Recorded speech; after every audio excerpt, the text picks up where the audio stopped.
तो चलो बच्चों, आज हम पुनः सामाजिक विज्ञान विषय कक्षा 7 का अध्ययन करते हैं, जिसके अंतर्गत हम सामाजिक और राजनीतिक जीवन भाग 2 का जो चैप्टर नंबर 2 है, जो है स्वास्थ्य में सरकार की भूमिका, उसके भाग 2 का अध्ययन करेंगे, जिसमें हम देखेंगे इलाज में अंतर व कर।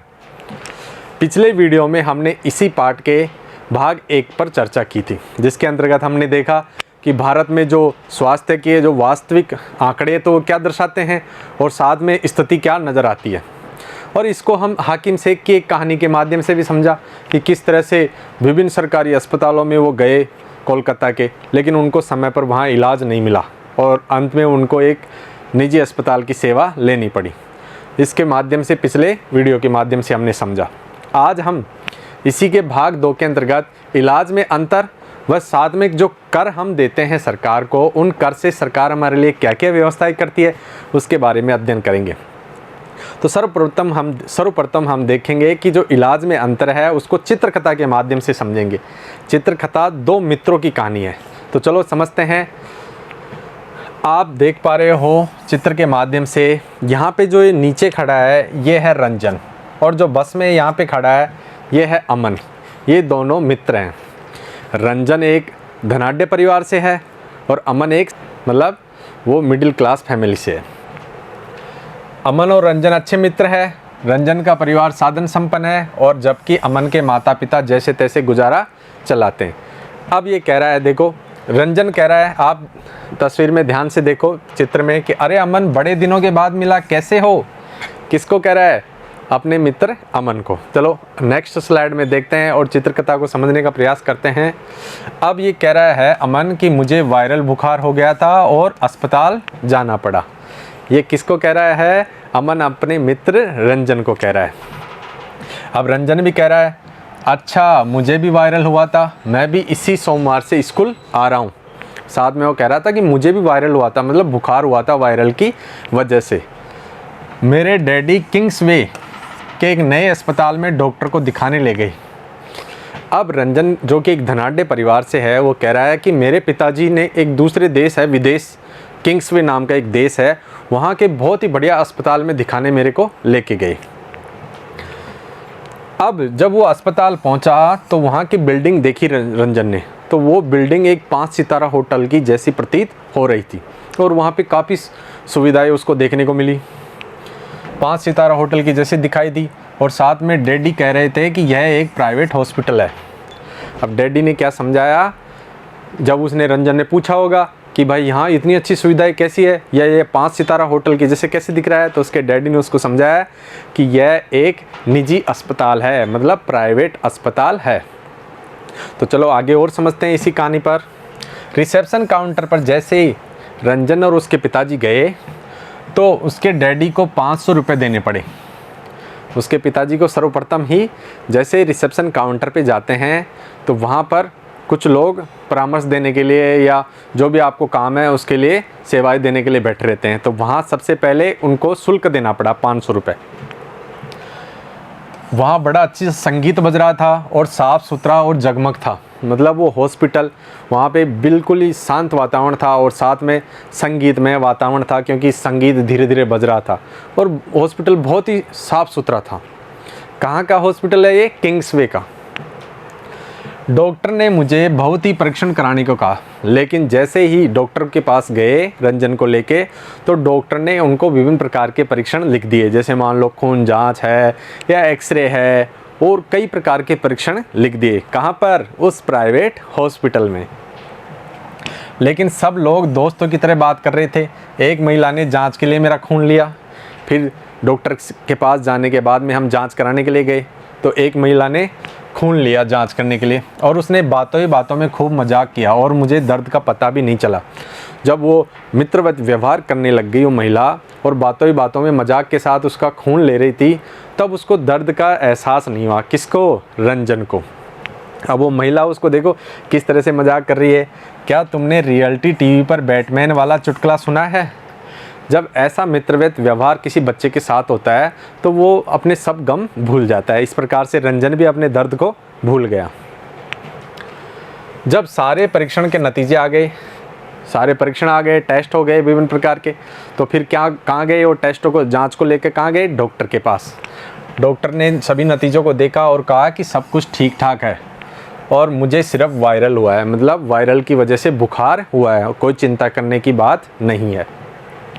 लेकिन कई सारी दवाइयाँ लिख दी और आराम करने को कहा। भाई डॉक्टर ने ये तो कहा कि कोई चिंता करने की बात नहीं है, लेकिन दवाइयाँ बहुत ज़्यादा लिख दी।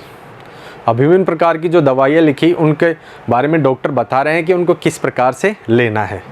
हाँ तो छोटे जनाब, यह गुलाबी गोली दिन में 3 बार लेनी है, सफ़ेद वाली सोने से पहले और शरीर के दर्द के लिए है यह, और एक सिरप है जो पीने के लिए है और इसका स्वाद बढ़िया है। अब डॉक्टर साहब जो उनको दवाइयाँ दे रहे हैं उन दवाइयों का विवरण बता रहे हैं कि आपको किस प्रकार से लेनी है, और बड़े प्यार से समझा रहे हैं कि ये दवाई सुबह लेनी है, फिर शाम को लेनी है, और एक सिरप है पीने की, उसको लेनी है, और इसका स्वाद बिल्कुल भी कड़वा नहीं है। ये किसको कह रहे हैं, रंजन को। अब रंजन क्या कह रहा है, धन्यवाद डॉक्टर, मुझे तो अभी से ठीक लगने लगा। अब इतना अच्छा वातावरण, हंसते हुए डॉक्टर से बात कर रहा है, तो रंजन को अभी से ठीक महसूस होने लगा। वो कह रहा है कि मैं तो अभी से ठीक होने लगा, इतना अच्छा हॉस्पिटल है, कितने ढंग से बात कर रहे हैं, कितने अच्छे ढंग से बात कर रहे हैं। तुम्हें ये सारी बात बताने के लिए मैं कब से इंतज़ार कर रहा हूँ। अच्छा तो अपनी कहो, तुम किस अस्पताल में गए। ये कह रहा है रंजन अमन को कि भाई मैं ये बात बताने के लिए मैं बेसब्री से तुम्हारा इंतज़ार कर रहा था, अब तुम ये बताओ कि तुम किस अस्पताल में गए। तो रंजन कह रहा है वह तुम्हारे वाले अस्पताल जितना अच्छा तो नहीं था, लेकिन अब्बा मुझे वहाँ ले जाना नहीं चाहते थे क्योंकि इसमें समय बहुत लगने वाला था। अब उसके पिताजी कहीं जॉब करने के लिए जाते होंगे तो उनको पता होगा इस बात का कि सरकारी हॉस्पिटल में जाते हैं तो वहाँ कितना समय लगता है। तो पहली बात तो उसके पिताजी उसको अमन को लेकर ही जाना नहीं चाहते थे, और वो अस्पताल जितना अच्छा तो नहीं था, किसके, किंग्सवे का जो अस्पताल था जहाँ रंजन गया था उसके जितना तो अच्छा नहीं था। ये कौन कह रहा है, अमन कह रहा है रंजन को। चलो आगे देखते हैं क्या अंतर देखने को मिला अमन के अस्पताल में, और सच में कितना ज़्यादा समय लगा। हम देखते हैं, आप भी किसी हॉस्पिटल में गए होंगे अपने माता पिता के साथ, तो देखते हैं कि वहाँ काफ़ी लंबी लंबी लाइनें लगी होती है। पहले पर्ची कटाने के लिए लाइन लगती है, फिर डॉक्टर को दिखाने के लिए लाइन लगती है, और फिर जांच कराने के लिए लाइन लगती है, फिर पुनः डॉक्टर के पास आते हैं उसके लिए फिर पुनः लाइन लगती है, और साथ में जांच भी है ना जो समय पर नहीं मिलती है, उसमें भी 2 दिन या 3 दिन लग जाते हैं। सरकारी अस्पताल में गए, ओपीडी काउंटर पर हमने एक लंबी लाइन का इंतज़ार करना पड़ा, और मेरी तबीयत इतनी ख़राब थी कि मैं पूरे समय अब्बा के सहारे टिका रहा। मतलब यहाँ भी हमने लाइन का सामना करना पड़ा, और उस लाइन में खड़े होने की वजह से मुझे अब्बा के सहारे टिका रहना पड़ा। और जो ओपीडी में क्या होता है कि बाह्य रोगी कक्ष उसको बोलते हैं हिंदी में, तो उसमें ही डॉक्टर बैठते हैं और मरीजों को देखते हैं, वो ओपीडी कक्ष होता है। विभिन्न सरकारी हॉस्पिटलों में भी होता है और निजी अस्पतालों में भी होता है। जब हमारी बारी आई, जब लाइन में उनकी बारी आई डॉक्टर को दिखाने के लिए, तो डॉक्टर ने मेरी जांच की और खून जांच कराने के लिए कहा। अब डॉक्टर ने उसको देखा और कहा कि भाई ये खून जांच कराओ, देखते हैं आपको क्या बीमारी है। लेकिन फिर एक दूसरी लाइन में लगना पड़ा। किसकी लाइन में, जांच कराने की लाइन में। यहाँ भी बहुत भीड़ भड़क्का हो रहा था, जैसा कि आप चित्र में देख पा रहे हो। यहाँ भी काफ़ी भीड़ भड़क्का देखने को मिल रहा है। आगे देखते हैं कि 3 दिन बाद वो जांच आई। क्या खून की जांच कितने दिन बाद आई, 3 दिन बाद में। अब देख लो आप कितना समय लगा उस जांच को देने में। फिर हम वापस कहाँ गए, डॉक्टर के पास गए। लेकिन जब डॉक्टर के पास गए तो पहले वाला डॉक्टर भी नहीं था, अब एक महिला डॉक्टर थी वहाँ पे, क्योंकि अब 3 दिन बाद में गए तो डॉक्टरों का भी समय चेंज होता रहता है। अलग अलग डॉक्टर अलग अलग दिन में आते हैं देखने के लिए। मुझे इसका ओपीडी कार्ड दिखाओ और खून की रिपोर्ट जल्दी करो। अब डॉक्टर उसको कह रही है उसके पिताजी को कि मेरे को अमन की खून की जांच दिखाओ, और जो पिछले जो ओपीडी का कार्ड है वो भी दिखाओ साथ में।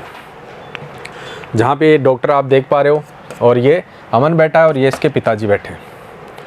अब है मुझे वायरल हुआ लगता है। कौन कह रहा है ये कि इसे वायरल हुआ लगता है। ये डॉक्टर कह रही है उसके पिताजी को और अमन को कि अमन को क्या हुआ है, वायरल हुआ है।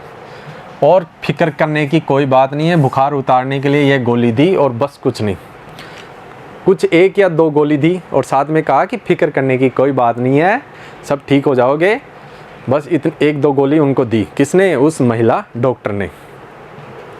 जैसा कि आप चित्र में देख पा रहे हो, ये डॉक्टर हैं, इन्होंने दी।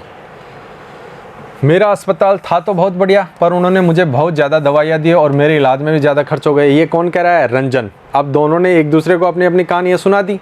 अब रंजन कह रहा है भाई तेरी कहानी सुनने के बाद में, जहाँ तू जिस अस्पताल में गया उसका वर्णन सुनने के बाद में मेरे को ये लगा कि मेरा अस्पताल था तो बहुत बढ़िया, लेकिन वहाँ बहुत ज़्यादा खर्च हो गए, बहुत ज़्यादा पैसे खर्च करने पड़ गए।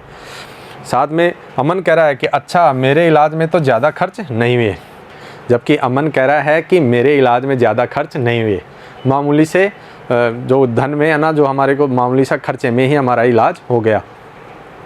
अब यहाँ इस चित्रकथा के माध्यम से आप क्या समझे, उसको हम विभिन्न प्रश्नों के माध्यम से आपके सामने रखते हैं ताकि आप सोचो और अपनी तार्किक शक्ति का विकास कर पाओ।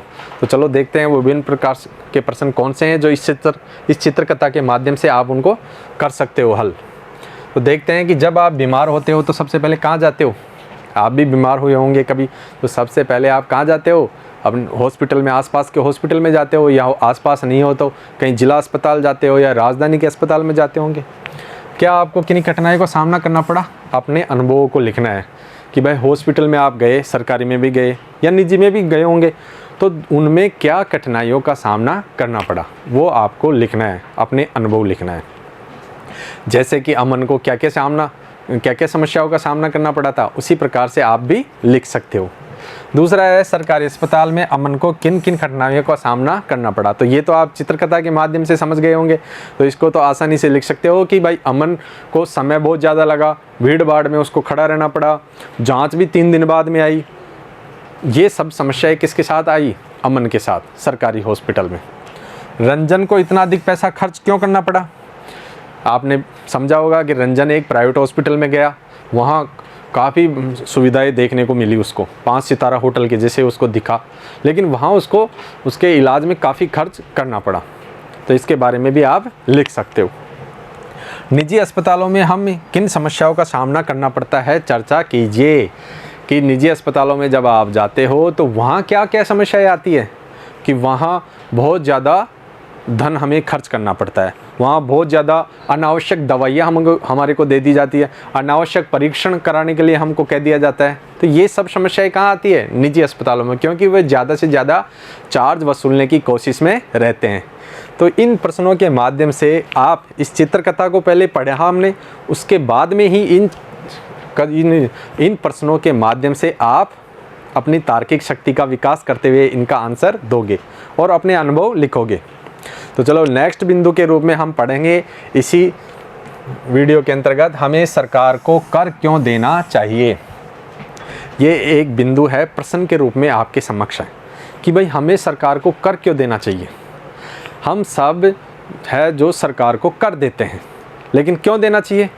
आपके दिमाग में ये बात आती होगी कि सरकार को कर क्यों देना चाहिए। तो सीधी सी बात है कि सरकार के जो आय का प्रमुख स्रोत होता है वो क्या होता है? कर होता है।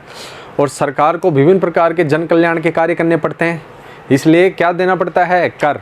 क्योंकि उन्हीं करों के माध्यम से सरकार हमारे लिए विभिन्न प्रकार के कार्य करती है। अब वो कौन कौन से कार्य करती है इसके बारे में हम पढ़ते हैं डिटेल से। तो सबसे पहले है सरकार कर से प्राप्त धन से जनता को विभिन्न सार्वजनिक सेवाएं प्रदान करती है। सार्वजनिक सेवाएं वो होती है जिनका संचालन कौन करती है? सरकार करती है। वो कौन कौन सी हो सकती है? वो हो सकती है जैसे प्रतिरक्षा, पुलिस, जैसे पुलिस का चित्र दे रखा है यहाँ पे, जैसे विभिन्न प्रकार के जो अपराध है उनको रोकने के लिए कौन होती है? पुलिस होती है, ताकि हम शांतिपूर्वक अपने अपने घरों में रह सके। इसकी व्यवस्था भी कौन करती है? सरकार करती है। प्रतिरक्षा मतलब दूसरे देशों के जो आक्रमण का खतरा जो हमारे ऊपर बना रहता है उनसे रक्षा करने के लिए भी कौन काम करती है? सरकार करती है। सेना या आवश्यक उपकरण सेना को प्रदान करती है। अब है न्यायिक व्यवस्था। न्यायिक व्यवस्था का आप चित्र देख पा रहे हो, जैसे सुप्रीम कोर्ट का चित्र है, हाई कोर्ट का है, और विभिन्न प्रकार की सेशन कोर्ट होती हैं, जिला कोर्ट होती है। तो इन कोर्टों के माध्यम से क्या होती है? हमारे को न्याय प्रदान करने का काम किया जाता है, समय पर सबको न्याय आसानी से उपलब्ध हो जाए। इसके लिए न्यायिक व्यवस्था कौन करता है? सरकार करता है। किन के माध्यम से? जो हम टैक्स देते हैं उनके माध्यम से।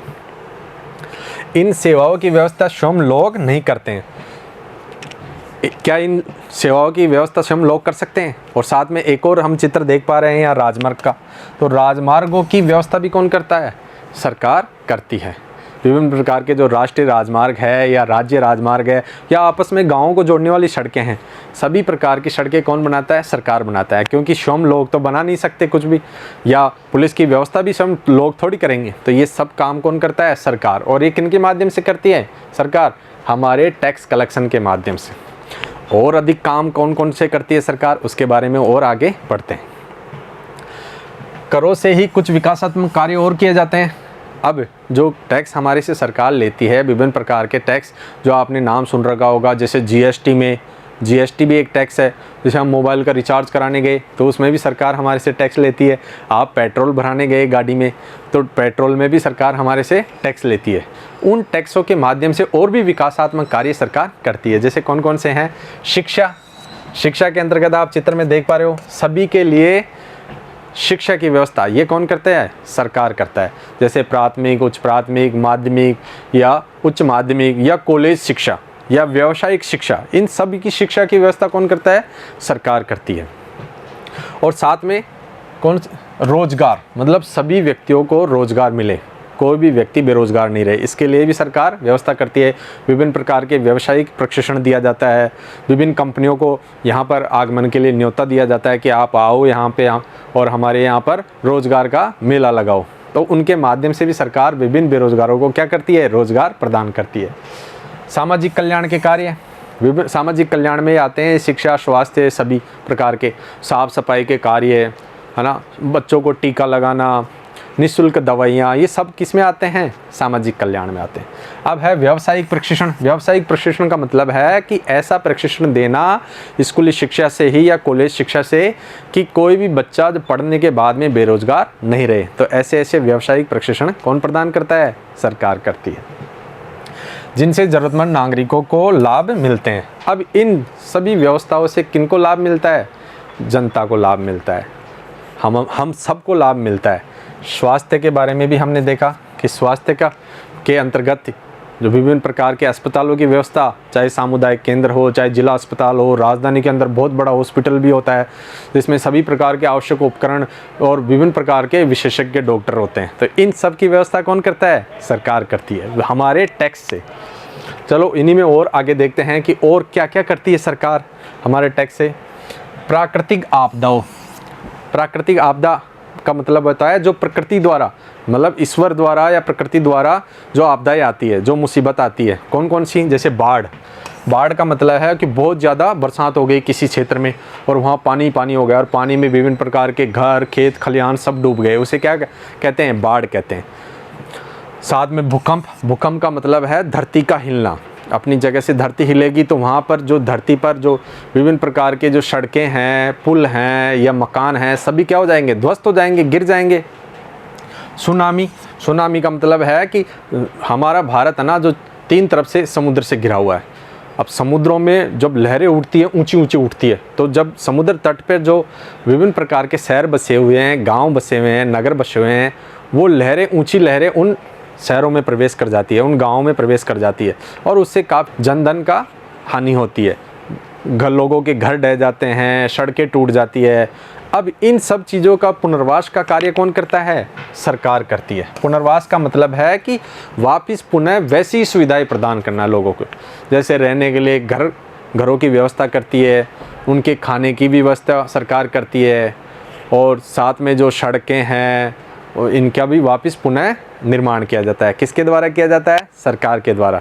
तो हमने इन विभिन्न चित्रों के माध्यम से आप देख पा रहे हो कि यह जैसे बाढ़ का एक दृश्य है एक चित्र में, और यहाँ एक भूकंप का दृश्य है। जैसे कि हमारे गुजरात में एक भूकंप आया था उस समय, तो काफ़ी जनधन हानि हुई थी, वहाँ पर बहुत सारे लोग है ना जो मारे गए थे उसमें।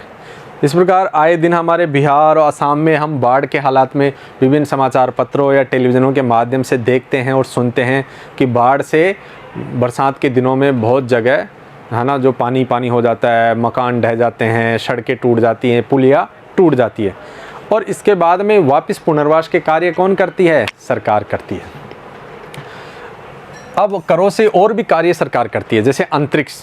मतलब अंतरिक्ष में विभिन्न प्रकार के उपग्रहों का जो प्रक्षेपण किया जाता है वो किसके द्वारा किया जाता है? सरकार के द्वारा। उन उपग्रहों के द्वारा ही फिर हम मोबाइल से बात कर पाते हैं, टीवी में देख पाते हैं।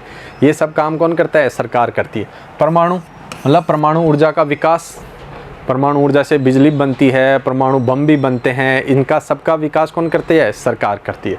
साथ में प्रक्षेपास्त्र। प्रक्षेपास्त्र का मतलब होता है कि जो विभिन्न प्रकार की मिसाइलें हैं, ताकि हम दूसरे देशों के आक्रमण से अपनी रक्षा कर सके। तो ऐसी विभिन्न प्रकार की मिसाइलें कौन निर्माण करती है? सरकार करती है। जैसे कि चित्र में आप देख पा रहे हो, ये अंतरिक्ष कार्यक्रम के तहत चित्र दे रखा है और ये मिसाइलों के तहत चित्र दे रखा है।